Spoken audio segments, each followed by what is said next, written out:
What is cracking, people? I'm going to start the podcast off on a slightly different note today. So, first of all, for everybody who tunes in, I want to ask you for a favor. I want you to quickly go on your preferred podcast listening platform. Make sure you subscribe to the show there. All right. So, leave us a review and a rating at the same time as well. So, if you're liking the content we're putting out, we definitely like to know that you're liking that content so that we can keep producing good content. And it's going to be super helpful for us to know who's tuning in and what they're tuning in for. So if you can go on somewhere like Apple Podcasts to leave a rating and review to let us know what you think of the show, that would be awesome. And we really appreciate that. And subscribe to the show as well, because there's nothing better for us than for us and for the podcast and the YouTube algorithms than subscribers. So jump on the show, give it a subscribe, leave us a rating and review. That really helps us out, and we'll really appreciate that. So I thought I'd just get that out there and ask for you guys to do us a favor. Otherwise, it's good to see you, Jude. It's good to see you too, Gorinda. I'm good. How are you? Yeah, I'm all right. We had a good weekend the other week where we were both assisting the NeuroKinetic Therapy course. So we were assistant teachers for the course, which is, for those who don't know, the course is basically a movement assessment, dysfunction assessment, pain assessment course where you find the root cause of a problem with your patients or your clients, and then you treat them with that. So it can be through exercise, it can be through manual therapy, whatever your disposition is, whether you're a trainer, whether you're a manual therapist like chiropractor, physiotherapist, osteopath, works for you. If you're someone like me who doesn't get hands-on with people but uses exercise as a tool to rehab people and get them better, then NKT makes you more like a sniper and helps you really help resolve people's issues with it. And I've done it a few times, well, quite a few times now already, just helping out like the new students on the course and who come to the course and done through the levels as well, levels 1, 2, and 3. But Jude, that was the first time you had done it. And I know you were a little bit panicked about doing it, and I just forced you to jump in. You did. And you know what? When you first texted me and said you should do this course, like you should assist, my first instinct was absolutely not. No way. I'm not going to do it. Yeah, get the fuck out of here. It's just more just like I had a real kind of imposter syndrome thing around it. I hadn't done any NKT, obviously over lockdown, and I felt really, really out of it.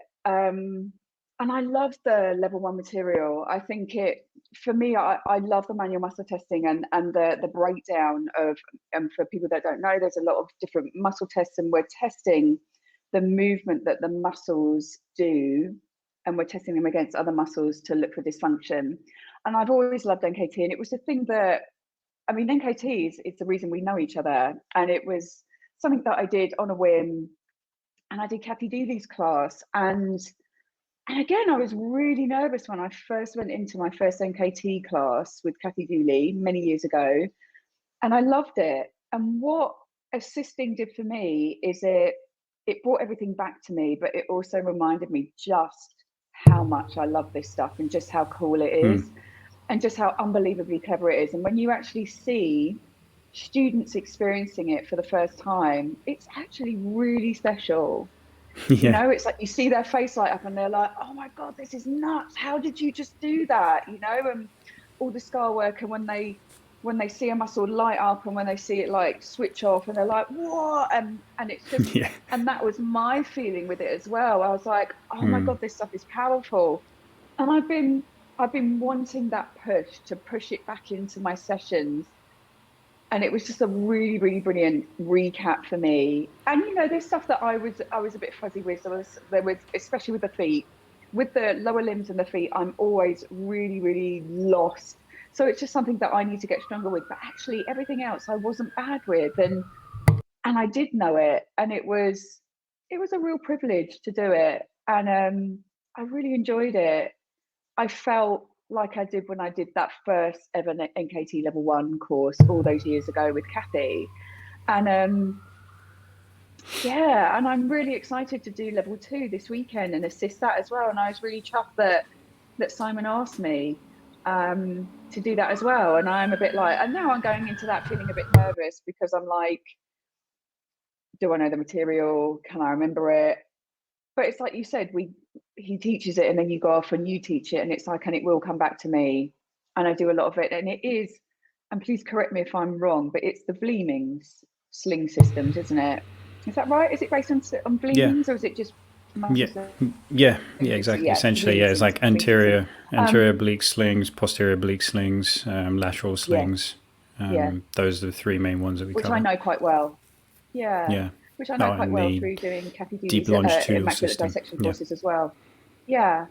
So I'm really looking forward to that. And obviously intrinsic core, which we cover in NKT level 2, is my bag. So I feel like I'm kind of in my happy space, and we're covering things like thoracolumbar fascia and stuff like that. So again, it's going to be this really lovely recap, and it's going to help me get better at my job. And you know what? If I'm lucky enough to do it again, I'll probably assist 1 and 2 whenever Simon's in London or Kathy. Yeah. I would be honoured to do that. So Yeah. yeah, I got loads out of it, and it really helped my confidence, just in general, not just with NKT, but in general as a teacher.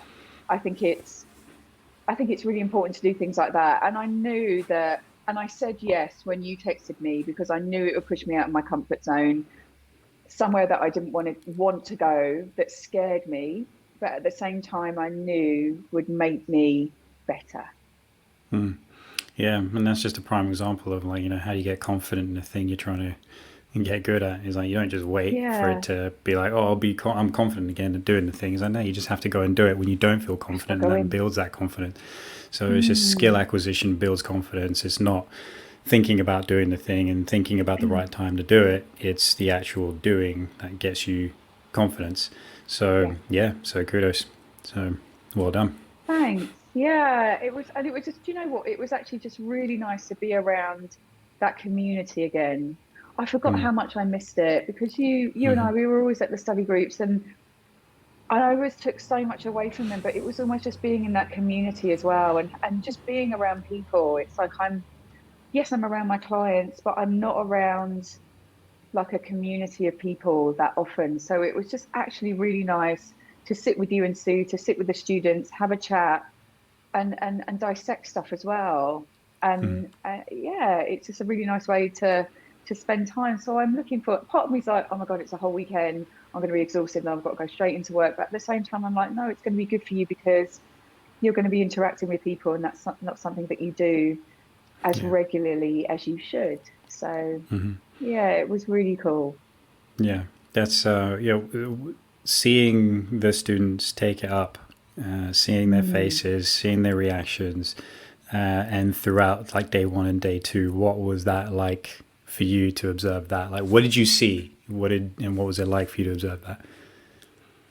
It's so interesting, because it was much like my experience, in that they're kind of mind blown at the beginning, and they're quite, and some of them are amazing with their testing. Oh my goodness, they just picked it up like that. And some of them were a little bit more hesitant, and and I think it kind of highlighted to them maybe some of their weaknesses in anatomy, and that they knew that they needed to get better. And that's exactly how I felt when I first did the course. But you could just see their confidence grow with the testing and the protocol throughout the weekend. And by the end of it, like, by the end of Saturday, their brains were fried, and they were all just like, I don't know. So Yeah, even before Simon said it, I was like, just go home, have some dinner, do not study, like, go to sleep and just absorb all the information, because if you go home and study, you're not going to get anything done. Just go home and forget about what you've learned, and then come back tomorrow. Simon's going to recap, you're going to feel refreshed, and then we'll carry on. yeah. And Don't forget about and what then you learned. Simon, Just don't do anymore. yeah, yeah, but yeah, that's what I mean. But but Yeah, do forget it. Like, your brain's going to start rewiring it, or wiring it into you when you sleep. But yeah, I was just like, just don't go and think about it. Like, just allow it to process, then come back the next day fresh. And then Simon said it, and it was like, oh, good, I gave the right advice for you. And then, yeah, they were all frazzled by Sunday. We were frazzled by Sunday, but everyone, I don't know, there was enthusiasm there as well. And it's lovely to see. It's an amazing experience because I remember that experience from when I did it. You're buzzed, but you're exhausted. And then you're like, how am I going to incorporate this into my practice? How am I going to get it into my work?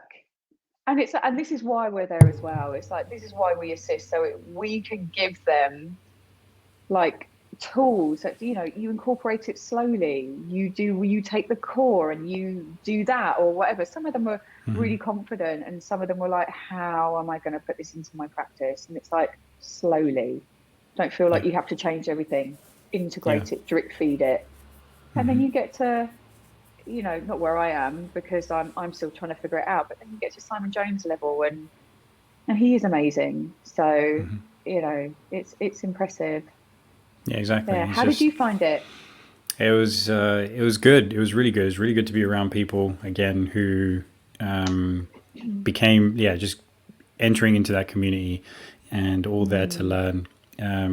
Good to be around people, period. Around strangers and stuff. Absolutely. And, absolutely. And then also in that capacity, I felt like I was like sandpapering off some rust. It was like because it'd been.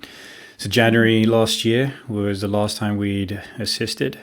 And that's right. And on top of that, because I'm not been seeing people face to face as well, just doing the practical application of NKT just wasn't there as much. So it was quite good to just practice on people again, essentially, and be like, oh yeah, that's what that feels like. That was good. That was a good feeling, and it was just a process of getting my head in gear for explaining things well, again, for any questions that came up and cropped up, and making it resonate with the different kinds of people who were there.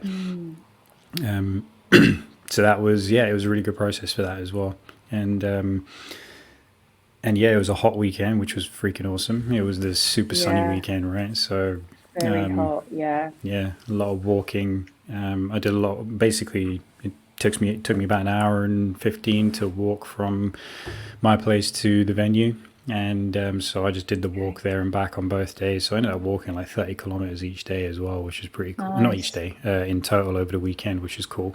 And then it felt totally fried as well by the end of the weekend, because it is challenging just to stay on the ball for that amount of duration. And that was good to experience that feeling as well, as just all that mental effort, how it relates to how it turns into physical exhaustion as well, right? So you finished the day, and I was like, I'm so tired, but I can't go to sleep. That that's that tired feeling. So that was pretty funny. So I was just in bed at 9 o'clock on Sunday night, and then just being like, just go to bed, man. Just go to sleep, please. Just go to sleep. Yeah. So, but you can't, because you're thinking and you're wired and you're going through everything that you went through the day as well, right? It was more like I just felt tired, and there's that. I wasn't tired wide. Sometimes you cross that threshold of you're so tired that now it's almost impossible to go to sleep. There's for some reason there's like a little bit of fight back from the system, right? Isn't it? Yeah. Yeah. So it felt a little bit like that, but otherwise, it was good. So so that was great, and it's funny because I didn't even realize when I booked it in as well, but this is the way that's gone down, is basically assisting the NKT level 1 course on that weekend, then doing a 2-week Brain Coach Bootcamp with Sarah McKay for applied neuroscience study. Good. And that's like at least several hours a day of study as well, plus like recommended reading and stuff. And then that's going to be bookended by NKT level 2 assisting on the weekend as well, and then I'm straight back into work. And I was like, holy shit, I didn't even think about that. No. It's like how I'm going to be flitting between the two, but also that level of like mental effort going into those, like that 16-day period basically. So it's pretty intense. It's been great, but it's funny. I just forgot. It's a good thing. Whether I realized it or not, it doesn't matter. I would have done it anyway. but Yeah. but it's just something that I've had to prepare for. So yeah, so that's good, and it's nice. It's like, especially with the course, it's good to. It's like, for me, it's like being back at uni, but actually studying something I give a shit about. Right. And And that's cool. That's really yeah, cool. it is really cool because I like, I just read stuff and I study the lectures, and it's like, okay, great, this is good. There is no extrinsic need for pressure to study or pursue this. I'm just like, yeah, I just want to do this. This is my thing, and so that's really cool. And yeah, getting exposure to different kinds of people, um, different work backgrounds. Um, Yeah. yeah, Yes, I was saying, I was agreeing with you. yeah, right. And Sorry. yeah, so yeah, just no, it's fine. It was just, there was a slight lag there, so I was like, what did you just say? But it was like, therapists, other people. Like, I think there's only one other person who works in the fitness space. People who do leadership, executive coaching. Someone else who's actually done a neuroscience degree, but it like was several years ago, so they're like kind of recapping the things they learned to. Yeah, and it's just good. And it's just good to be part of a crew who are curious about the same thing, so that we can have these kinds of discussions and get to ask questions and excel from there. So that's super useful because we're talking about a whole bunch of stuff in there, which is going to be real relevant to work as well, not just to satiate my curiosity. Can you see how you're going to incorporate it into your work already? Like everything that you've learned on the neuroscience course, can you see how that's going to help within your coaching online program and with your clients as well? Yeah, 100%. Like everything about it is pretty Wicked. much going to help with that as well. There's aspects of it which aren't directly applicable, in the sense that what it does is give me a deeper knowledge of certain things, which may or may not apply to my clients. But nonetheless, it all helps me to have a better understanding of the human mind and the human body Yeah. and the nervous system and how it's governing everything and how we can influence it and help people make change. So the kinds of things that we're really covering off are like, a little bit of brain anatomy to start off with, and Yeah. and processes of the brain, networks and stuff like that, so we get to understand functionally what's going on. And just on that reductive level, just so it sets us up for understanding some of the more complex topics around, say, stress and how like the neurobiology of stress works, and neurobiology of emotions and thoughts and stuff like that. So it just gives us a little bit of an underpinning in that sense, but also highly applicable too. So all the stuff we learn is not just like, here's the neurobiology of it, it's also, here's how you can apply this here's how you can use the neuroscience findings to apply that to your day-to-day work and apply that to the people that you work with. So yeah, so the kinds of things we're covering are like goal settings, habits, behavior change, motivation, flow states, aging, movement, nourishment, social connection. Yeah, I mean, basically, essentially like neuroscience of mindset and health. And yeah, with like, the brain at the center of that model, but it applies to, just how you live your life essentially. So it's a really good scientific grounding and all that kind of stuff. And so, yeah, it's been really, really exciting, and a lot of stuff to take in, but yeah, totally valuable. Do you feel like you've got a grasp of everything, or are you going to have to go away and dissect it a little bit more? And how does it work? Are you at the end of this 2 weeks, do you get the qualification, or is it like, right, you've got to go off and do an exam and then come back and recap with everything? How does it all Yeah, we've work? got, yeah, so at the end of it, you get an exam set and you've got, I think, well, like 6 weeks to complete it, Okay. 80% pass mark. And then, yeah, it's not designed to trip you up. You can take it as many times as you want to make sure you pass, but you get a certificate of completion in applied neuroscience or in the Neuroscience Academy. So, yeah, just to show that, you've done something. And it's, yeah, I don't know where it's accredited. I think definitely in Australia it's accredited because it's run in that hemisphere, in that part of the world. Yeah. But yeah, you do. If you don't have to, but if you want that accreditation, or if you just want to show that you've done a course in neuroscience and you've got to do the exam and pass it and get that certificate of completion. So Great. yeah, so I will do that for sure. Yeah. Just make sure I have the evidence for the efforts for the last couple of weeks at least. Yeah. Yeah. So yeah, it's cool. All of it's really useful. It's really well put together. Have you learned loads of new stuff, or had you read or heard about a lot of the stuff that was covered?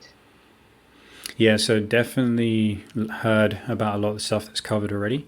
But this just gives me two things. It's like you do your own reading and you can be a little bit doubtful about some of the things you learn because you're not sure if it's exactly right.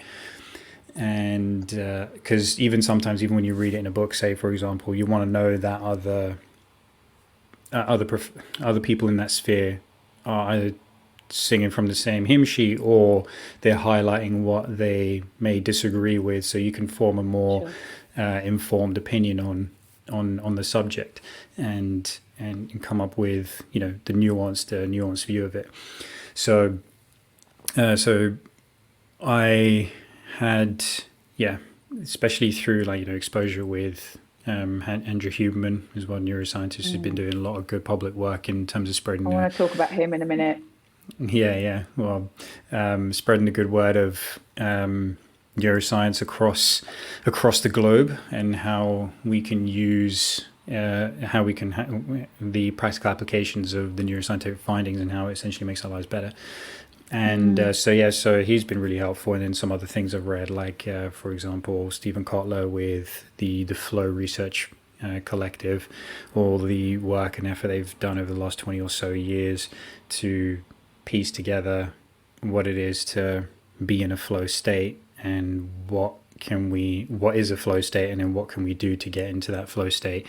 And this is also touched on in Sarah's course. And so having a little bit of a grounding in it helps me go into it with ability to gain a little bit more depth than I otherwise would, instead of just being in there being like, okay, cool, I'm learning new stuff and I have to really process that. I've already processed some of it, so I can go in on it a layer deeper, and that's really helpful. But it's consolidating a bunch of things, and I get the opportunity to find out and ask where there might be some nuance to the things that I have been reading, just to make sure you just don't take everything as gospel. And Cool. So it's been good for that. Consolidate that what I already know and take it layers deeper, and so that I've got an even better understanding of what's going on. And there's lots and lots of material she's provided us to be like, hey, if you want to know more, delve into this, because obviously we cover it in a way which is quite high level. She's very good at breaking it down into, hey, here's like the mechanisms for how this shit works, but it's quite complicated. This is a high level overview. If you really want to know more about it as well, there's all this other material that you can delve into. So it's cool. That sounds awesome. It really does. I recommend it to anyone, especially in our field, just because, especially coaches, people who are trying to help people make changes. I highly recommend it. Yeah, one day I will definitely do it. It sounds amazing. It's just getting 2 weeks and all of that sort of stuff to actually sit down and you got the 12-week version, right? Yeah. Well, you got the 12-week version, because that's what it actually started off with as well. It's a 12-week Neuroscience Academy course, and then she just boiled it down into a 2-week boot camp if you want to just blitz it out. I started doing it and I was like, this is great. And then I started looking at all the extra reading material and all the recommended material, and I was like, oh, I really get why this is a 12-week course. You start going through it and you realize. Yeah, I'd probably have to do the 12-week. I don't think I could blitz it in 2 weeks. There's my life does not work like that. So but it does sound awesome. Anything to do with neuroscience, I will just absorb. And I listened to that Andrew Huberman podcast that you told me to listen to, and he Or the blows one me with Tim away every Ferriss. time. Yeah, he blows me away every time. I Yeah. mean, just his knowledge is so valuable, but some of the stuff he was talking about with sleep and the supplements he uses was just, I was like, oh, because some of them I take anyway, and I don't know if we can talk about those on the podcast, but there was one in Yeah. particular that he was talking about, and I was just like, oh, that's why I'm having a really hard time sleeping at the moment. Don't know why. There's a lot going on, and just listening to him talk about sleep and how he dials down into sleep, I was like, thank you for that reminder. I really, really needed it. I don't know if I can talk about one of the supplements, but it Why was not? ash. I don't know, just because I don't know. We're not medical or anything, but this isn't I mean, medical advice. It was ash, yeah, it's not medical advice. Nothing we say ashwagandha. is I can't remember, ashwagandha. ashwagandha, and oh my god, it works. Good Right. God, I had that with the magnesium, and By the way, I was fair point as mega well. sleepy. Anything we say is never medical advice, so No, it's never ever. nothing to be Yeah, concerned about with that as well. So if there is anything that somebody is going to be concerned about and they're thinking of applying whatever we've talked about, is like go and run it by the appropriate person. yeah. Is Just we're talking about consult personal someone. experiences and Yeah, and things that we know work based on literature as well, but it's going to depend on yeah. every person as well. So we're not prescribers. We don't do that. No. Everybody else, it's in your own hands whether you want to do any of the things that we discuss here. Yeah, and so I got some of that just for my own use, and it So worked really straight away you felt the well. difference, right? I was super drowsy off the bat, like, and Dr. Huberman was like, I only take, what is it again, ashwagandha? Is that how you say it? Ashwa, ashwagandha. Ash ashwagandha. Yeah, Um, you just and switch the letters. ashwagandha, that's typically me. Sounds like you're Um, going to start saying Wakanda soon. Yeah, Probably. ashwagandha, and you just Ashwagandha. go all Um, Black Panther on me. and he was like, he only takes it when he really needs it, and I was like, yeah, I need that. I'm gonna take that. And with the magnesium that you take to help transition you into sleep, it worked really well. And yeah, that was super beneficial just in itself to listen to that podcast and have that recap. And then the yoga nidra, I was like, yes, I must get back on that. So I've been doing yoga nidras this week, just before bed. But also it was just him talking about himself, and it was more personal. And he was talking about and I'm probably going to get this wrong, but the Hoffman process. And that sounded super interesting as well to Yeah. me. But yeah, it's phenomenally expensive to go and do one of those. But yeah, I like the idea of going and doing a week of just kind of self work, self-care, self-therapy. That sounds really cool. But yeah, it's a process, and I think you've got to be ready for that kind of thing, to delve into that kind of mind work. It's full on, but I definitely think it's valuable work, a valuable process. So yeah, and that's the thing with Huberman's podcast, is that you always take away so many things, and you can apply them into your life pretty much immediately, and they do work. The sleep stuff's phenomenal, really. Yeah, it's just because sleep is the best part of life. Sleep is the best part of life. I don't get enough of it, and it is, like you say, it's the bedrock, and it's so important. And so I'm very I'm very sweaty about my sleep and how I do it, how much I Sweaty get. Do about you know what I mean? You know what I mean? I'm very, very, like, I'm quite regimented about my sleep, so it really annoys me when, for whatever reason, because there's a lot going on, things are stressful at the moment, I don't get enough sleep. And I'm just like, because I put so much in practice to make sure that my sleep is good, go to bed at the same time every night, I get up at the same time every day. So when my sleep isn't brilliant, it's like, right, what can I do to make it better? What can I do to optimize it? So listening to that podcast was like, there we go, thank you. I needed that. Yeah, there's lots as well. There was another one he did recently, and he was talking about fermented foods, and I was like, you know what? It's been a while. I haven't had them for a while. So it was a good reminder. It was like, I haven't had them for a while, and I need to bring them back into the equation as well, because it's just good for gut health. So I just went and bought some kimchi, started Nice. having some kombucha again. I was like, yeah, all right, Kombucha. that was good. It's good. Gut health, brain health, gut health. You Mm, know, it has a knock-on effect into the brain, right? So all of it's valuable, and yeah, that's the sort of thing. And also, I need to look into that probiotic gut health bacteria because as I go on to photoshoot prep, I'm going to need mm, all of that. So right. yeah, I've got to be super duper healthy, fit be everything, um, because your calories are so stripped down that you've got to make sure that you're functioning well. Otherwise, you're not going to be able to train, and if you Mm, can't train, there's no point. So yeah. you have to have you have to be working optimally. So Mm, I'm going to be looking into all that, and yeah, kombucha, everything. mm. Are you started yet, or are you starting in Hmm. August with the body transformation program? I start, yeah, I start. So I'm starting to not taper at the moment. I'm lifting really heavy at the moment.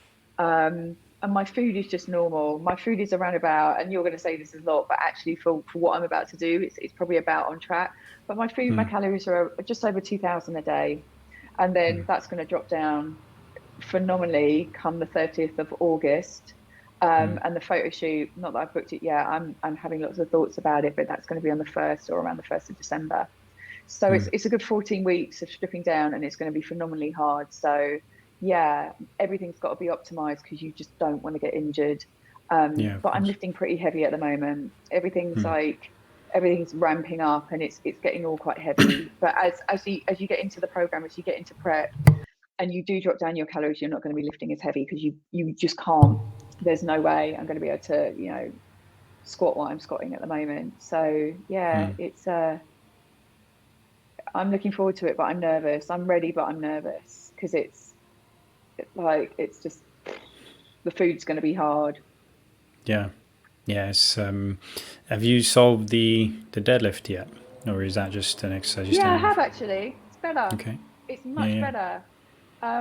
And I think what it is it's that progress and that adaptability. It's like my body at first was like, I don't understand what I'm doing. I'm not used to this. There was always like warning messages in my brain going, you shouldn't be doing this, Mm, because from the past, deadlifts are bad. You can't do this because of your spondylolisthesis. But actually, the more I got into it and the more I adapted to it, the better my deadlift form has got.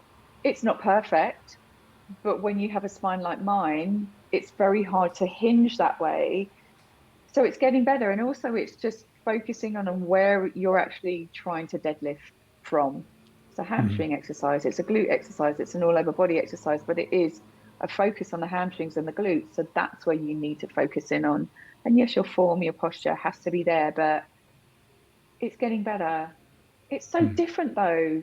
Like doing strength training and heavy strength training, your posture is different. It's kind of goes against the grain of us as rehab people, but I get why you have to have your posture in certain ways, why you have to have your spine in a certain way for certain Right. exercises.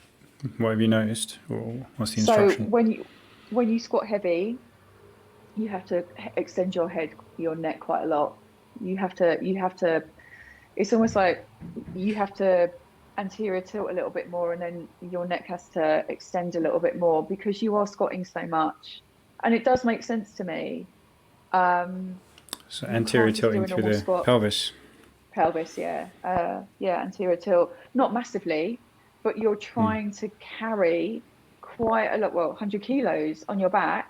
So your spine has to share that load. It's not that I'm overly doing it, I'm probably doing it just enough, but your neck has to extend a little bit more than I'm used to take that weight. You're not flexing or shifting in your ribs or anything like that, but you're trying to get down with all that weight. So the posture does change. mm, I wouldn't teach a squat like that, but it's the bodybuilding way of squatting, so it is right. different. Yeah. Okay. Well, I can't speak of it from that bodybuilding technique kind of way, but Mm, the heavier. But all I ever think is the heavier it gets, the more integrity you need in your structure. I know what you mean. So Yeah, so you if should be you're more neutral. I don't yeah, so know. if you're trying to lift something heavy, but you have to compensate your posture to be able to achieve that heavy lift, then Mm, well, that's a one-way ticket to problem city. So And so if there's going to be an I think I anterior might tilt in there, it's film. just that. Yeah. Yeah. I don't think I do though, because my pelvis doesn't do that. I might film it for you actually to see what you think. I think it's just the way my trainer has been trained. Yeah, I'll film it for you. I'll film my deadlift as well, and you can see what you Yeah. think. But I don't think I can't anterior tilt. My pelvis and spine doesn't do that. So when people tell me to stick my bum out, actually, it's probably just bringing it into neutral.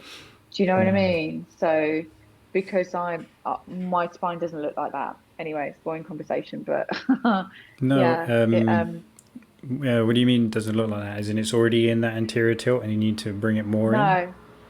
No, You're more flat. it's not in an anterior tilt. I'm flatter. My lumbar spine and my sacrum is flatter. So actually, when people are trying to get me to stick my bum out, they're trying to get me to load share properly, I think, and have a normal lumbar curvature. Yeah. But I'll film me squatting one of these days. Yeah. Maybe when I start prep, and you can see what you think. Yeah. Yeah. Yeah. Well, yeah. I think it's always about maintaining proper load share, and that's going to be having the normal curvatures in the spine, regardless of Yeah. the load that you're lifting. And yeah, or if you are changing the positioning, then it's still equal load share. Like you're not hinging off of a particular point, so you're not just craning on your No, neck, you're not just I'm craning on your lower definitely back, not doing that. all that kind of stuff. I think I'd know that if I was. It's just a different way of training, isn't it? But I've never Yeah. lifted heavy weights before, so I'm just going to do what they tell me, and then But you'd be surprised as well, yeah, because it's like a new technique, and this goes for anyone as well. It's like, yeah, I can do that, and then as soon as you put somebody under load, the body just does some funky shit, and they're like, yeah, I'm doing it right. It's like, no, it happens to me as well. Like again, we've got a little bit more body awareness as well, so it's like, okay, something's slightly off, but I don't know what it yeah, is, and then I get somebody else to look at it. It's like, oh yeah, yeah, you're kind of like hitching your hip in a certain way. It's like, okay, fine, or I could film it myself, and then I realize, okay, this is what's not right about it. So yeah. we always need that external viewpoint. Massive. So It's like that sissy squat, wasn't it? yeah, exactly. That You was one asked of me the to other look at it, and you benefits. were like, "What am I doing?" Yeah. That was one of the other benefits of the NKT weekend. It was like getting you to teach me how to sissy squat in the breaks, and yeah, so that was good. That was good fun. I was like, okay, that feels a bit different, and that really helped out as well. And that's and like that's another thing as well. Is like somebody wouldn't really consider, but like the kind of angles that you're at and the leverage that you're placing on yourself to execute a sissy squat is probably more weight than you. It's probably more like 3 or 4 times more weight that's going through those muscles than you would consider loading with. So that's just another way of thinking about it. Is like you don't. It's great to have weights. It's great to use weights, but for people who are really apprehensive about using weights, is okay. Well, you're just gonna have to figure out a different way to getting that same stimulus, and the way to achieve that is basically leverage and time and attention, and changing your leverage. So with the sissy squat, is essentially you're standing on your toes and you're bringing your knees forward, and you're keeping your whole line straight from knees to hips to shoulders, and then basically trying to get your knees to essentially touch the ground, and then come back up from there without breaking that straight line from knees to hips to shoulders. And it's freaking hard work. And so it's a good little skill, good little technique to work on. It really dentures out your quads for sure. And then because I saw you in person for the first time in ages, and then when you showed me, I was like, God damn, your quads. I was like, this is freaking massive. It's like you could kill someone with them. Don't say that. There's nothing wrong with that. I'm like, they're freaking impressive quads. I was like, geez. It's like, that is epic. I'm not sure for a lady having big quads is a good thing. Well, why not? It's this henchness, man. It's sick. For a lady. Actually, for a lady, I actually think that like my body shape is littler, so you see the definition a lot more. So yeah. But I can feel it, like me doing all the heavy lifting has definitely strengthened up things like the sissy squat. I've been practicing a lot this week, and I've been practicing pistol squats as well, and they are massively stronger, 100%.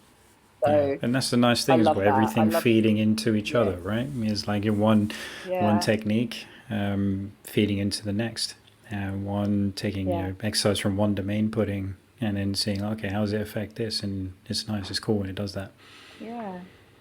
Yeah. I love that. And just everything together. Like I teach 4 Pilates classes a week where I do them on Zoom, and I have to do them obviously along with everyone. And I just feel like everything's just melding and helping, like you say, everything's helping everything else. Like my heavy weightlifting is helping my Pilates is helping that, it's helping like the stuff that I like to mess about with.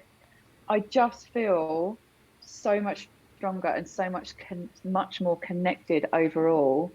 It's insane. I've not done any running Yeah. really. I've done a teeny tiny little bit. And I was saying it to my trainer the other day. It's like I have more energy at the moment, even though I'm busier, than I ever have done previously. So I think that's kudos to doing lots of strength training and less heavy cardio and having a Yeah. better figure for it, which is crazy. But yeah.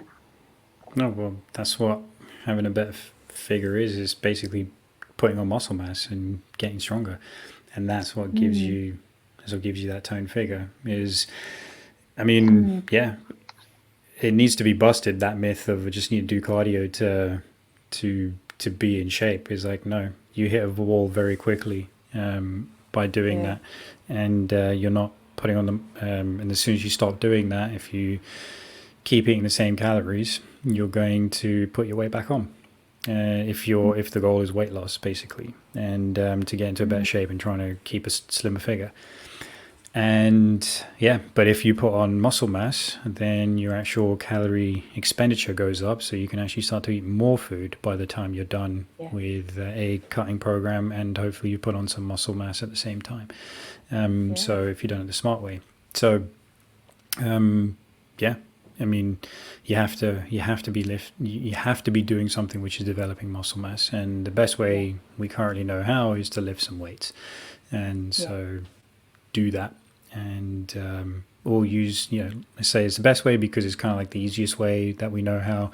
But yeah, doing body weight, Mm, obviously body weight training as well, is just another way of achieve that as well. So yeah. using your own Absolutely. body, but this is again comes down to, you get a little bit more creative with it in terms of leverage and time and attention and things like that, but it can still be done for sure. And yeah, so yeah, you're showing the way in that way as well. It's like, hey, I Mm. feel better, I'm stronger, I've got more energy, and I'm doing less cardio work than I've done in the past. Back feels better. Everything feels more Yep. solid, more locked in. Haven't got any shoulder pain anymore. Forearms feel okay. Hang on a minute. It all feels pretty good. So, Yeah. but that's So the that's thing. it. It's like I want it. Yeah, I want it to stay like that. So optimizing nutrition, yes, it's going to strip down, but I have to make sure that I'm supplementing that with things like probiotics as well for me to make sure that I stay healthy because I've got a very busy schedule. I've got a lot going on, plus prep. That's full on, but it's Yeah, yeah. exciting. It's good. Yeah, amazing. I love that. And that's exactly what I hoped for you as well, which was the strength training is going to be the missing piece for you Yeah. with your back. And it's really Mm, starting to kick in. So yeah. that's amazing because obviously you do an incredible job of taking care of yourself anyway. And then Yeah. your back's generally good, but this just takes it to another level where you're like, oh my god, I got even Yeah. more confidence in taking care of my back now, and Yeah. everything feels better. Body feels sturdy. I feel more dense, and Mm. in a way which allows me to get more out of life. So this is freaking awesome. Sturdy is a good word. It definitely feels much sturdier, but it also, and this is what I love about strength training, which kind of blows my mind as well, is that it feels more mobile. Like I have more mobility and movement as well as stability and strength within my spine because of the strength training, plus the Pilates, plus all the stuff that I mess about with. Um, But yeah, I was just thinking today as I was doing my training session that I've just got to be careful that I don't mess about too much and do any silly jits rolls that's gonna just knock my neck out or anything like that. It's like shit's about to get real. It's like I cannot damage myself by doing anything. Oh, I'm just not this up. No. Just be sensible, and just be careful and warm up. So that's my advice to myself. It's like, don't do anything stupid, because you will injure yourself, and then you're going to not prep back. So yeah, I think what you said about feeling more mobile, which seems counterintuitive to you from doing strength training.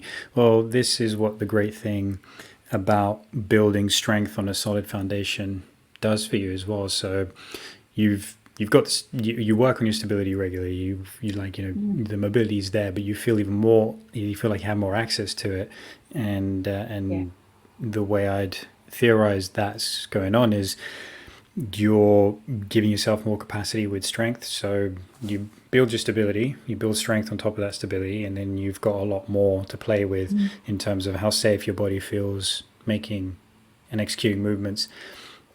And any kind of movement and mobility is done off of a stable platform. So from the body's perspective, joint needs to be stable, and then you will have mobility through it. If the joint is not stable, you're not going to have mobility. So this is why people can hammer away at mobility work and never see a real difference over long term. They'll notice a difference for a few hours. Is like, okay, I can make a difference for a few hours in my, say, hip range of motion, so that I can drop into a good squat. But then a few hours later, it's gone. And part of the reason why is because the joint just generally just doesn't feel safe being where it is.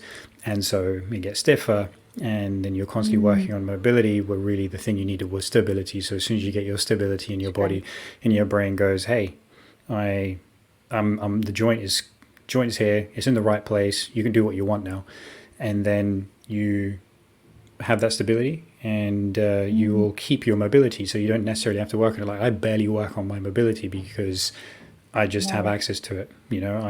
Because I keep on top of like stability mostly. So when you have that baseline and then you build strength on top of that, you're giving yourself a lot more room to play with, and your body feels even safer to be mobile, to move through the environment. So for that's how people want it to work out. You need to stop hammering away at stuff which isn't getting you long-term results, and you need to start doing those things which make your joints feel safe, make you feel like you have more confidence in your body, not just for now, not just for the workout, because you keep doing that, you keep hammering at that, then what you're actually doing is chipping away at your actual capacity over time, and then you start to wonder why you're breaking down. So instead, have that baseline, work that stability, mobility comes with that. Stay on top of those things, put strength on top of that, and then you're a freaking machine, That's a really good advice.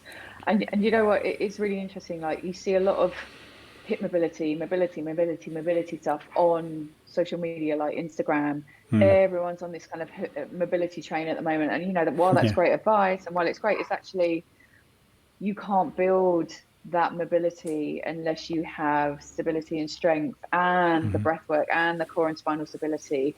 And so I feel like people are going in and trying to get all this hip mobility and do all these kind of range of motion exercises, but actually they need that stable platform first.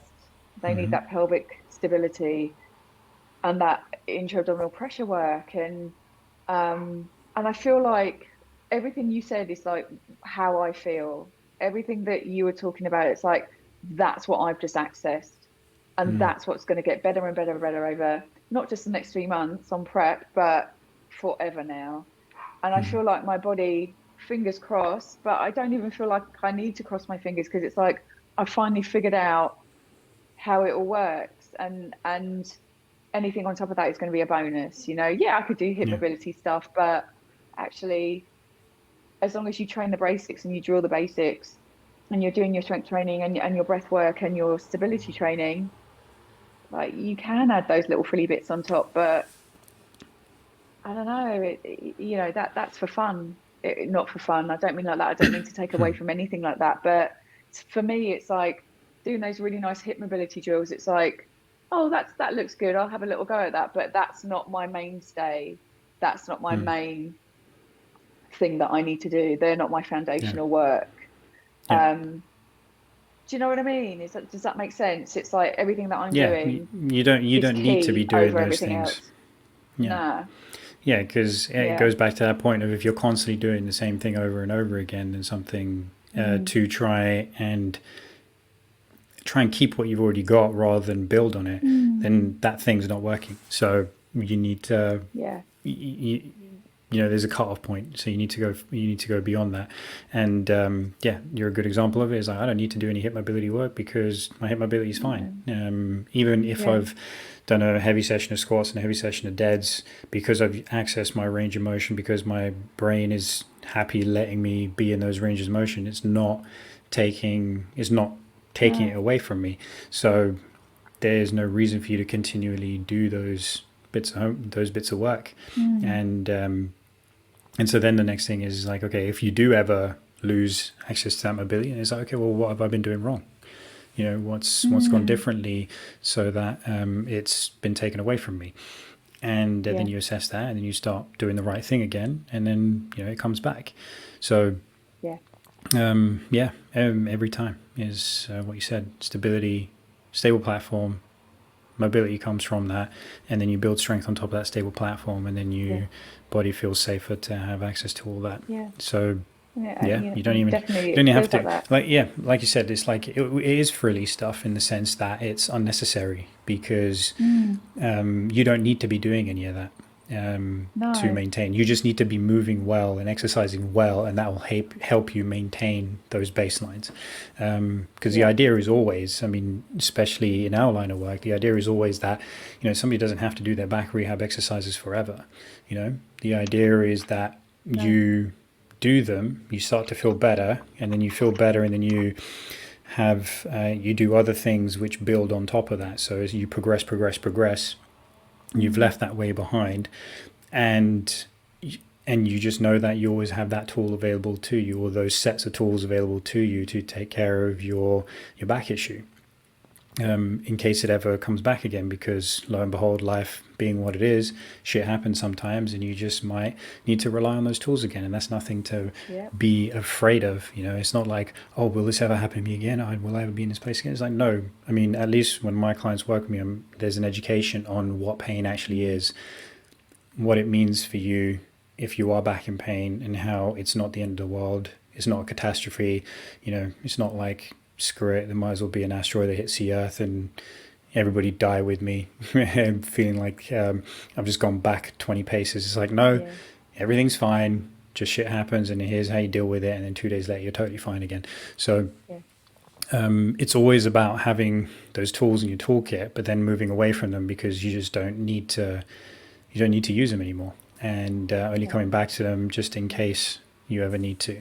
And so there's so many things with hip mobility, like you doing a pistol squat, for example. They're feeling better by doing the strength training, and you haven't done what people traditionally do a lot of the times for pistol squats, is just do a ton of mobility for the ankle and a ton of mobility for the hips, and just to make sure they can sit in the bottom. And it's like, well, I ain't done any of that. I've just been doing strength training, Nothing. and my ability in that movement has improved. So Yeah. there you go. It's like you don't need to do those things. You just need to do the thing that keeps you moving well, and Yeah.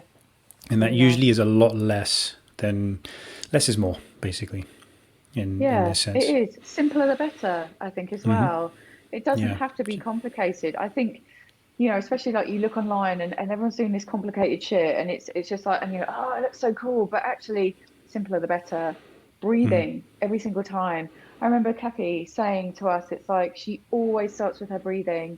She always gets everything in check. You always have to come back to that, because some days are going to be better than others. Some days your diaphragm is going to be stuck, or your oblique is going to be stuck. It's like we always come back to that, because that always needs optimizing. And I always come back to that. And then you start from there. You work from the ground up. Everything's simple, and then you go into your strength training. yeah, And I find it works. yeah. Something else I've been doing a lot of is nose breathing as well. But also switching it up and having a play around. When I'm lifting heavy, you can't nose breathe. There's no way. No way in the world am I nose breathing. I'm tension breathing. Sorry, what were you going to say? So define this difference there. So you're not nose breathing, you're tension breathing. So tension breathing is where you would take a breath in and then you would basically retain that pressure by making like a shh noise or a tss noise. So you're retaining the pressure and you're keeping the pressure within What the pressure? intra-abdominal pressure. So the pressure within the abdominal cavity that the diaphragm creates as as you inhale, the diaphragm compresses down. It creates a pressurized container within the abdominal cavity, and that's intra-abdominal pressure. So that's the pressure that you're trying to retain. And then you slowly shh it out, and that almost holds that pressure. So you have to do that. I personally think when you're When you said what shit did it I out, say? it sounded like you said shit it out. I didn't mean it to say like that. Or spit out. Yeah. Shh. Is um, it? but Yeah. when you're squatting 100 kilos, you can't nose breathe. I'm sorry. But when I And was what doing would you some mean by lighter nose weights today, breathing? so mouth closed, breathing in and out through the nose. Um, I'm not there yet. There's no way I could So what you're nose saying is breathe. And when you're squatting when you're squatting heavy, you're not nose breathing out. You're not breathing in and breathing out. You're breathing in and holding that tension so that you can come up with the weight. Yeah. 100%, Yeah. yeah, Exactly. tension breathing. Yeah. So But yeah, today I was doing lighter that's weights. necessary. That's necessary as well. Yeah, So yeah, it's go on. hugely necessary. I was doing lighter weights today, like just band resistance, like squats, just to keep everything going, and I can nose breathe. It's easier. But then I was also just practicing. I was taping my mouth at night. I was like, let's get back on this train. Um, I feel like everything's just a bit tense around my jaw, so I just tape my mouth to just get my breathing back in check and get everything to untense through my jaw muscles. But also then I just started applying it to my exercise, and I've been closing my mouth quite a lot when I've been walking. I've just been playing around with it, like what works best for me, it's just, can I nose breathe when I'm walking? Do I have to open my mouth? I know that sounds weird if you're listening, but actually keeping your mouth closed and walking and exercising is quite hard. So it does take a bit of work to do to keep your mouth closed and walk quite quickly, or do weight training, light weight training. It is harder, but I was just playing around with it and seeing what I was capable of. You listen to the guys at Oxygen Advantage, and they're like, you should be nose breathing for most of the things that you're doing. You listen to someone like Kathy Dooley, and it's like, change it up, see what works for you. There's a time and a place for everything. So it's what I've been doing over the last week, is just having a play about with it all. Yeah. So with that differentiation between nose breathing and tension breathing, like generally speaking, if you're going to be lifting heavy weights, if you're going to be doing something that's quite strenuous, you need to retain that intra-abdominal pressure. You need to retain that core activity so that you protect the integrity of your spine and Yeah, you are able to execute the movement that you need to execute.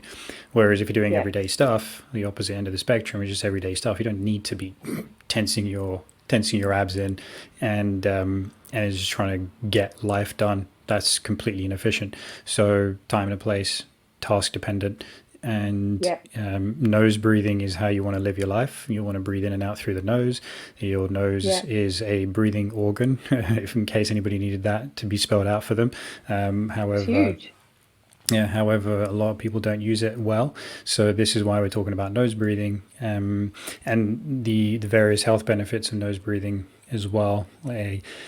Because it is designed for, or rather, the way we have evolved is to have a nose that assists us in the most efficient way to breathe for our biomechanics as well as our biochemistry as well as our well-being. Mm, We want to breathe that way, but most of us, a lot of people don't in our modern world for various reasons. yeah. And but it all comes down to ill function of the jaw, neck, and mouth and nose, for example. So Mm, so yeah, that's where the differentiation comes into it. That's why Jude talks about nose breathing in one thing and tension breathing in another, and trying to actually practice keeping your mouth shut during things that aren't supposed to be strenuous. And so, mhm. is that something that's just day-to-day life? Is it something that you noticed, or is that something that you did, which was not breathe through your nose very well? So, and now it's more of a thing where It's a you're good trying to get that question. back. Yeah, yeah. I suffer from allergies quite a lot, so it is.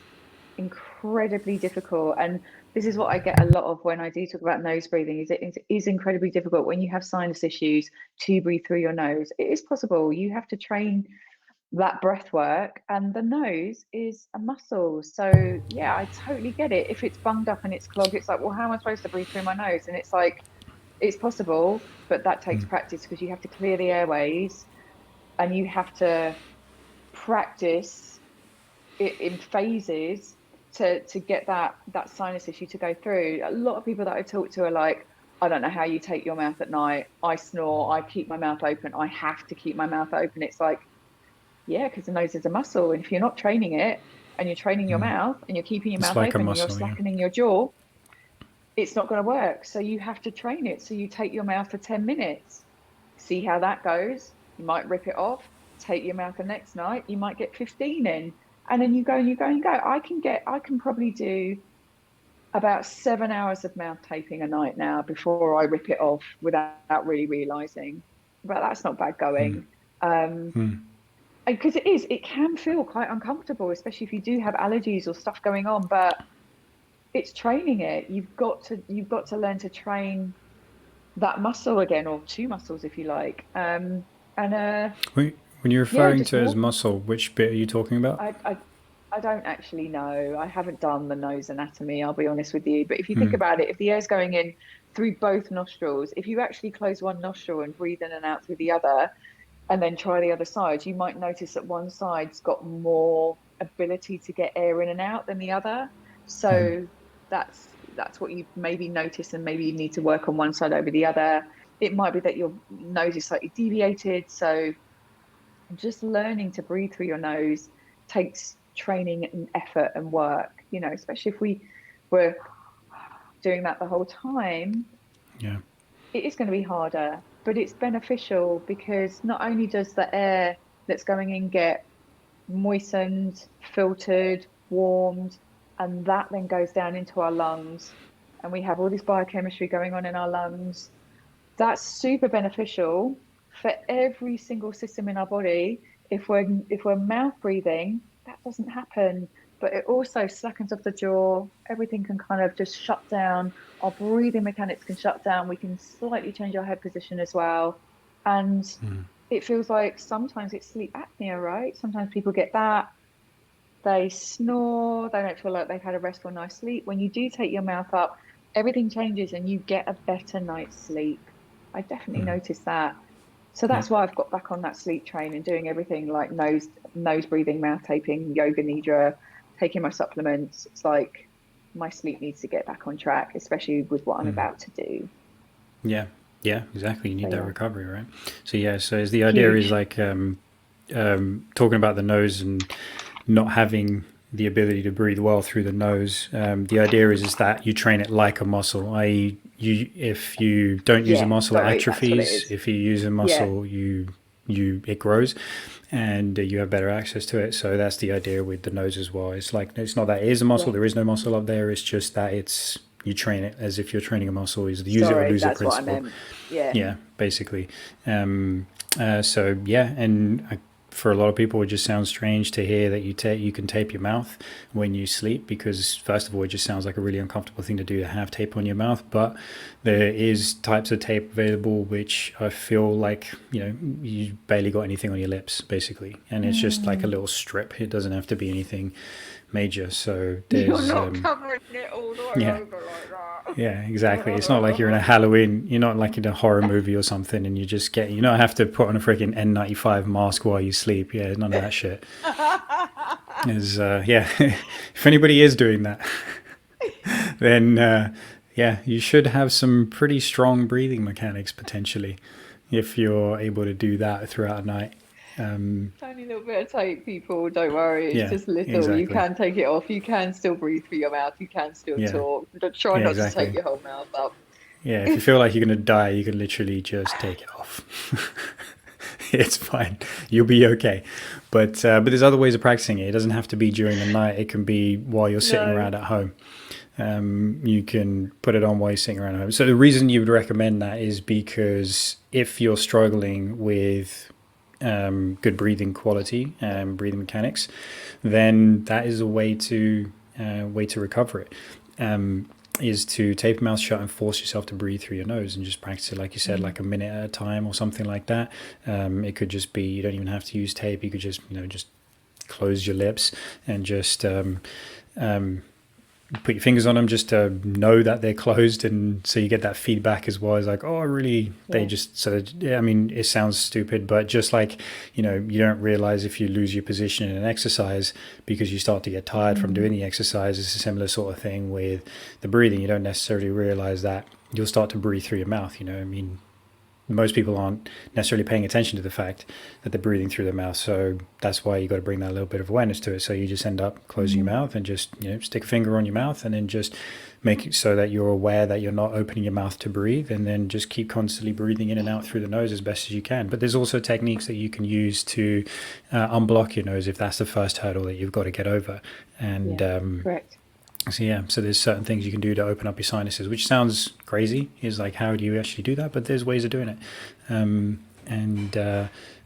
Very, very simple techniques as well. I use it whenever I feel like, just for whatever reason, my nose is getting blocked up. And just do what looks like a bit of a, you pinch your nose and you sway. That's not the full instruction, but that's essentially what you do. And you start to notice that you get that airways opening up, and then you're able to breathe in and out through your nose again. So you do that, and then it makes life easier for you. So there's a bunch of techniques you can use, and it's not something that should be dismissed in any kind of way, because of the simple fact that you will be better utilizing oxygen. So if you've got any kind of fitness goals, you're actually going to become fitter just by breathing better mechanically through your nose. And just that fact alone, I think, should be pretty convincing that you become fitter because you're breathing in and out through your nose. You have more energy as well. It basically regulates all the systems in the body. It helps your cardiovascular system, everything, lowers blood pressure, helps with respiratory issues. It's massive. So it has so many benefits. It oxygenates the body better. You think, well, how does that work? But it's the whole biochemistry that happens in the lungs when you are nose breathing, and there's just more chemical. It's just a better chemical process, and blood actually gets oxygenated better because of it. So yeah, it's huge, and I do feel that, even though my sleep is a little bit erratic at the moment, I've been mouth taping for the last week, and I'm coping with my life, which is important. So so it does, all of this stuff helps, and even as trainers, even as us too, that we advocate all this, it's like sometimes it does all fall by the wayside and we do forget about it, or life gets busy and you stop doing it, and then you remember, or you listen to Dr. Andrew Huberman and you're like, oh yeah, I must do that. And when you bring it all back in, it's powerful, and it does really help. And sleep is the absolute number one thing for every single thing that you want to do. So make sure your sleep is optimized as often as you can. Yeah, exactly. And for a lot of people, it's going to need to be optimized in different ways as well. There's some people might be night owls, some people might be early birds. Absolutely. Yeah. Some people might be just straight down the middle, just like just a normal sleeper.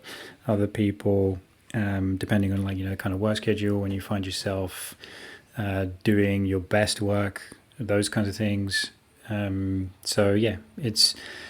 It's just kind of taking into account all those different factors, but essentially, as best as you can.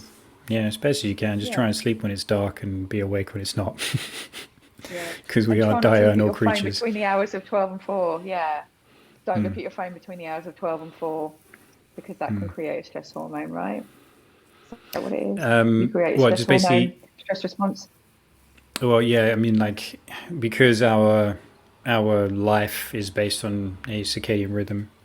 So when it's dark out, we're supposed to be basically winding down and asleep. And when it's bright out, we're supposed to be opposite. We're supposed to be alert. And what's happening is your body clocks pick up on the fact that there's a day and night schedule if you've, especially if you've been trained that properly.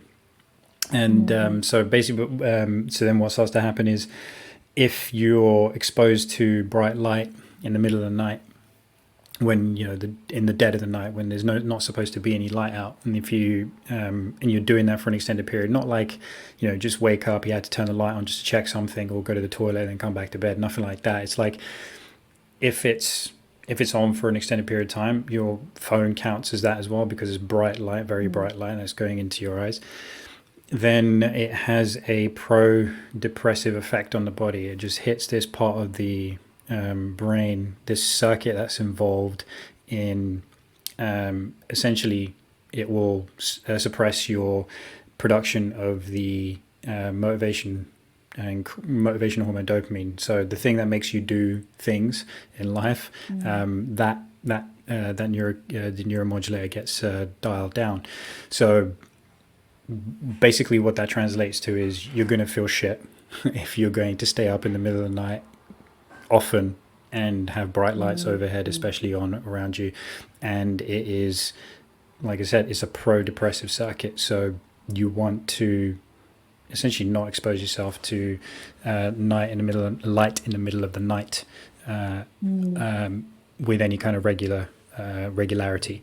So and yeah, you'll start to notice as soon as you come off that kind of schedule and you start to entrain your circadian rhythms a bit better, so you're actually sleeping at the times you're been staring at a screen in the middle of the night, you're just going to feel better. It's almost it's almost guaranteed, unless you got some sort of issues that you're not aware of and that you need to address. But it's huge. It's a huge getting that sleep right, especially in line with circadian rhythms.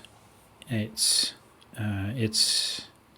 like you said, it's the bedrock. It's the bedrock for health, and there's so much that comes from it. I mean, the amount of times, every time I wake up wake up automatically, I don't need an alarm, after a great night's sleep, you just got boundless energy, right? You just feel like, okay, there is nothing in this world that's going to stop me from doing what I need to do today, or enjoying my life, or whatever it is. So it always pays off. And it's funny because there's that whole culture around, sleep when you're dead is like, yeah, okay, but that's also going to shave about 15 years off your life as well. So you died way earlier than you should have done. Yeah. Plus the idea that it's the first thing that kind of goes when you need to get shit done is your sleep.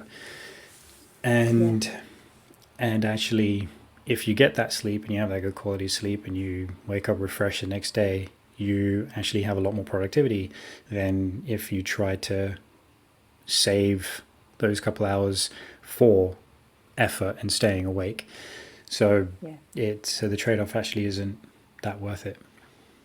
No, I agree with that. Sleep when you're dead. That's I know lots of people say that, but it's like, no, I'll sleep now, thank you, and I make sure that I'll get to bed at a decent time so that I can get up and be productive. Yeah, exactly. So I can live my good life.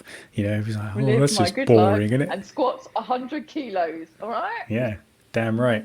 You just throwing weights at people. Is like, you want to judge my life? Here, catch this.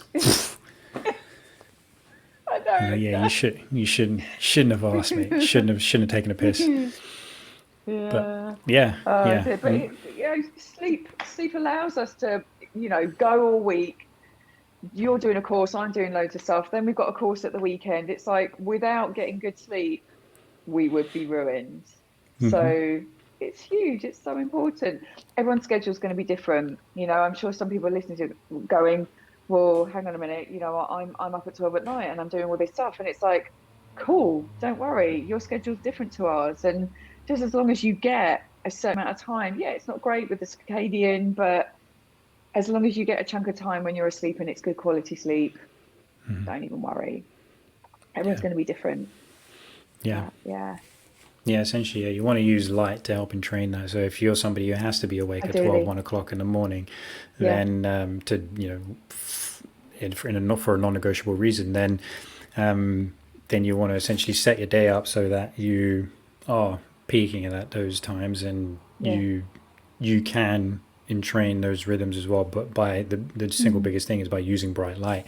So for someone like that, you're going to have to use artificial light, but make sure it's really bright to help you entrain those daylight light, right? Yeah, you get stuff like I use the Lumi Lux. Wait, what the hell is it called? Okay. Yeah, I think so. Hang on, it's right here. Is this an LED light? It's not. Cool. Hang on. No, I can't grab it. The wire's not going to go far enough. But it's it looks like a tablet. It's the face of a tablet. It's like a 10-inch thing, Okay. and it's got like 10,000 lux when you look at it from 15 centimeters away, which is too close. It's like right here, right? But but from even a couple of feet away, it's like 1,000 lux of light, which is a good amount of light to start you to get that brightness. It's way brighter than what your ambient light would ever be. So yeah, you use that. I mean, when because I needed that assistance in the beginning. It was like, okay, I need to set myself up I need to start setting myself up to actually wake up at an earlier time than I was, and get used to that. And so the best way to do it is just basically get up and go outside and get some natural light. Second best option is to use that bright artificial light. So I started using that, and literally 2 days later, it was wild how quickly it changed. But I just woke up like 2 minutes before my alarm was going off, and then it's just become a much more regular thing where I just wake up around. It's much easier for me to wake up around that time now as well. So yeah, it happens straight away, and pretty effectively. That's not going to be the case for everyone else. It might just take a couple of weeks of just like consistent effort of like viewing some evening light and evening sunlight, and then waking up in the mornings and catching natural light within half an hour, ideally, of waking up.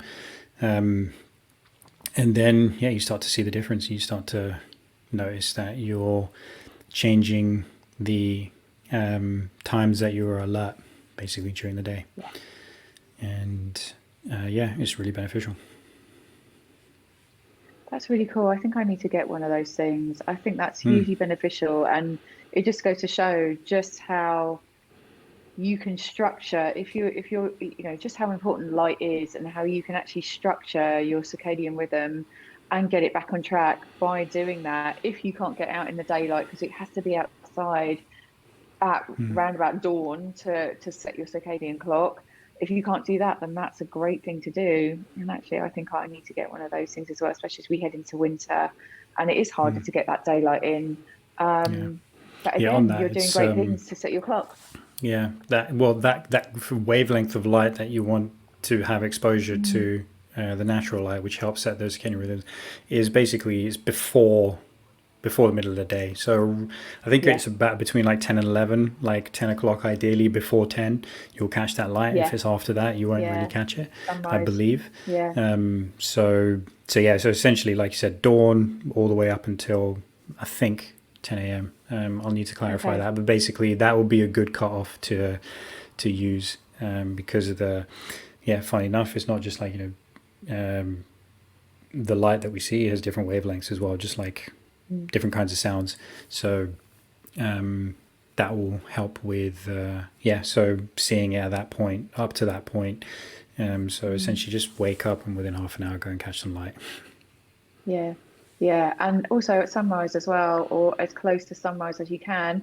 If you catch that light, the light's different, the colors are different, and that helps to set your circadian rhythm as well. So it's to do with color as well, I think, and the different types in the sky. It's the different wavelength of light, basically, at that time. Because if it's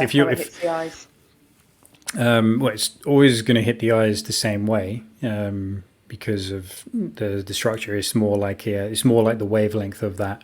Actually, no, that's a good point. It's like that wavelength the wavelength does different things, basically. So in terms of how it hits the eye, I think that'll be something to clarify.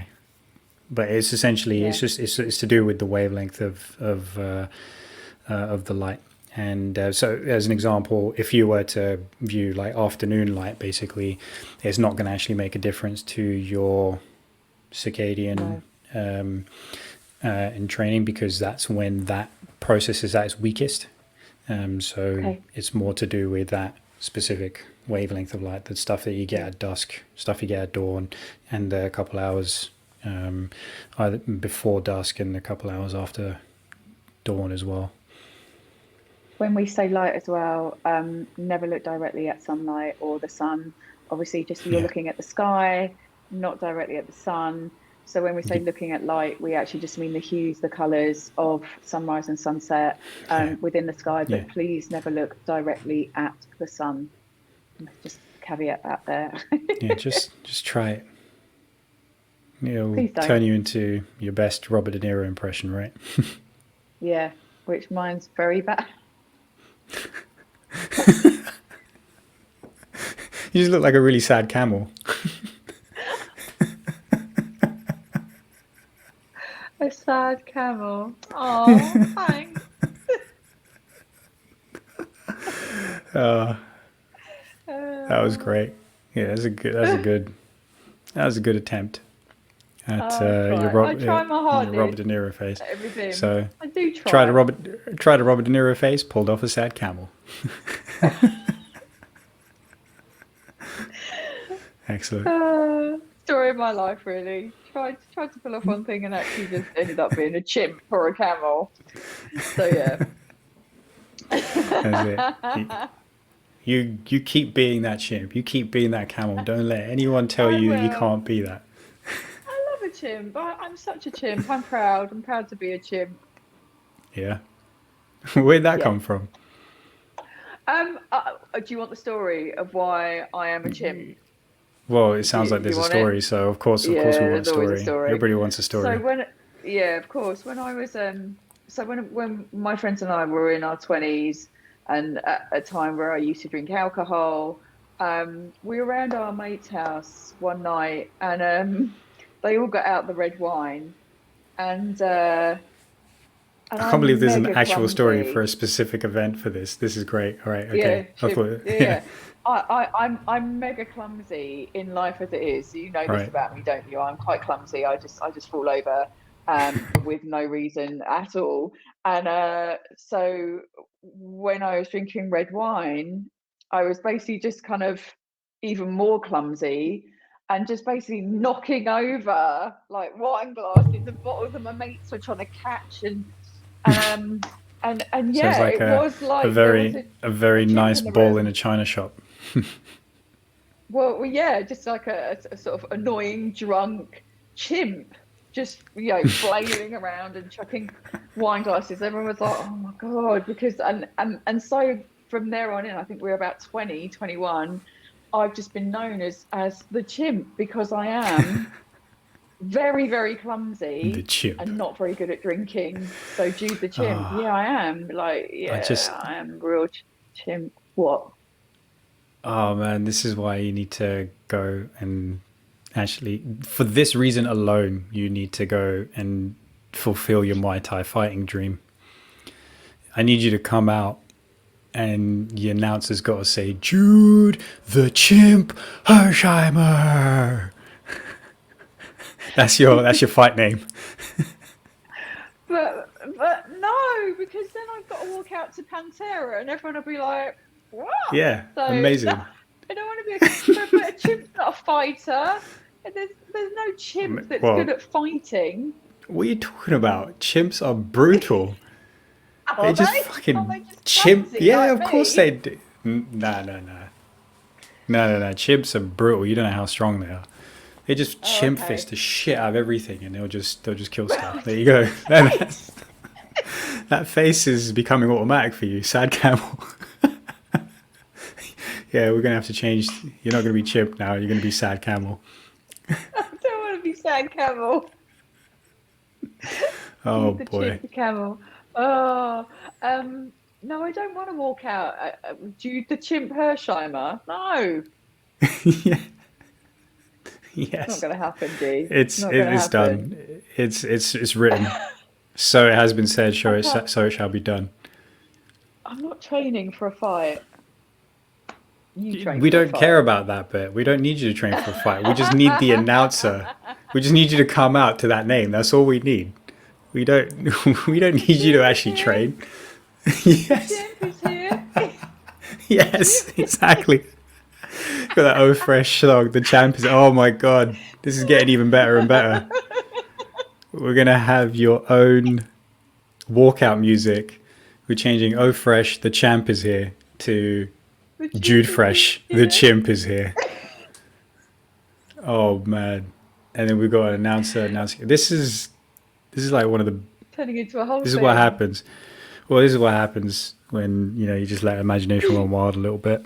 It's fun. This is what happens when our imagination runs wild. Just silly. Yeah, So but it's there's that great. sort of, if that's the story of why I'm a chimp, because I'm clumsy and never put red wine or glasses anywhere near me, like wine glasses, any kind of glasses or crockery. Just don't have me anywhere near that kind of stuff, because I So will how do you eat? break it. Oh, they're all chipped. If you ever came over to my house, like most of the plates and bowls are chipped. Bowls, they're You fairly just, sturdy, but I've managed to chip most of them. so you just Yeah. live with paper plates Yeah. and plastic cups and knives and forks, which aren't really No, I mean, knives and forks. yeah, I mean, you know, that would probably be the solution. But no, we just have chip bowls and plates and things like that. What are you going to do? Yeah. And don't Well, at give me least it's not anything broken. expensive. Exactly. Yeah.